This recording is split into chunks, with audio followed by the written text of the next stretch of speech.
சரிங்களா? ஏன் அந்த பயம் வருது நமக்கு? அதான் சொன்னேன். அந்த பயத்துக்கான காரணமே லாஸ பார்க்குறது தான். ஏன்னா ட்ரேடிங்க பத்தி ஒண்ணுமே தெரியாம போய் இறங்கிட்டு அத லாஸ் பண்ணி வந்துட்டா பயம் வரும். இன்னொன்னு நடக்குது. ம். இப்ப கரண்ட்டா நடந்துகிட்டு இருக்க சிச்சுவேஷன் நெறைய ஸ்கேம்ஸ் நடக்குது. ட்ரெய்னிங் சொல்லி தரேன்னு சொல்லிட்டு ஒரு பக்கம் ஸ்கேம் நடக்குது. சீரியஸா சொல்றேன். ஒண்ணுமே தெரியாதவன் அவன் ப்ராஃபிட் பண்றானா? இல்லையா? அவன் ஒரு எக்ஸ்பர்ட்டா? என்ன ஏது அவன் எத்தன அல்லாம சி நான் வந்துட்டு நார்மலா ஒரு பெர்சன மீட் பண்ணேன். அவரும் ஒரு ட்ரெய்னரா. நான் எவ்வளோ சார்ஜ் பண்றீங்கன்னு கேட்கிறேன். நான் 80,000 சார்ஜ் பண்றேன். எவ்வளோ?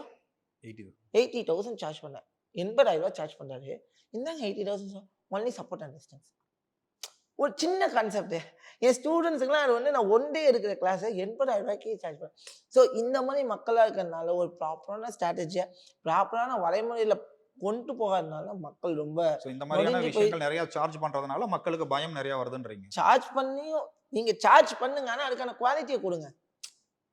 நீங்க 1,00,000 கூட சார்ஜ் பண்ணுங்க. ஆனா அவன 1,00,000 சம்பாதிக்க வைங்க.